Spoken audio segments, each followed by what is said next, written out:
கதை படிப்போம்.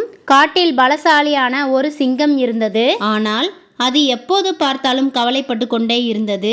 எனக்கு இவ்வளவு பலம் இருந்தும், இரும்பு போன்ற நகங்களும் பற்களும் இருந்தும் என்ன உபயோகம்? கேவலம் இந்த காட்டுச்சேவல் கூவுகிற சத்தம் என்னை நடுங்க வைக்கிறது. இப்படி பயந்து கொண்டே வாழ்வது ஒரு வாழ்க்கையா என்று தன்னைத்தானே நொந்து கொண்டபடி இருந்தது. அதே சமயம் அங்கு ஒரு யானை வந்தது. அது மிகவும் கவலையுடன் தன் காதுகளை முன்னும் பின்னும் ஆட்டிக்கொண்டே நகர்ந்தது. அதை பார்த்த சிங்கம், ஏய் ஜம்போ, உனக்கு என்ன கவலை? யாருமே உன்னை பார்த்து ஃபைட் பண்ண மாட்டார்களே. உன் உடலை பார்த்து எல்லா அனிமல்ஸும் பயந்து ஓடுமே. எதற்காக நீ கவலையோடு இருக்கிறாய் என்று ஆச்சரியத்துடன் கேட்டது. அதற்கு யானை, இதோ என் காது பக்கத்தில் பறக்கும் குளவியை பார்த்தாயா? இது என் காதுக்குள் நுழைந்து கொட்டிவிட்டால் அவ்வளவுதான், என் உயிரே போய்விடும். அதற்காகத்தான் இது காதுக்குள் போய்விடாதபடி காதுகளை ஆட்டிக்கொண்டே கவலையோடு நடக்கிறேன் என்றது.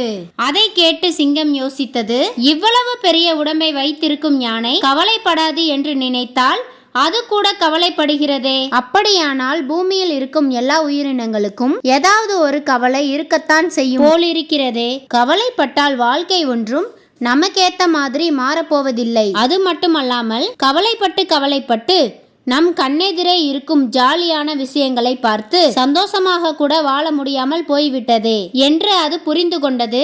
கவலைப்படுவதால் நம் பிரச்சனைகள் தீராது. எனவே தீர்வு பற்றி யோசிக்க வேண்டும். இந்த கதை பற்றிய உங்களது கருத்துக்களை கமெண்ட்ல சொல்லுங்க. நன்றி, வணக்கம்.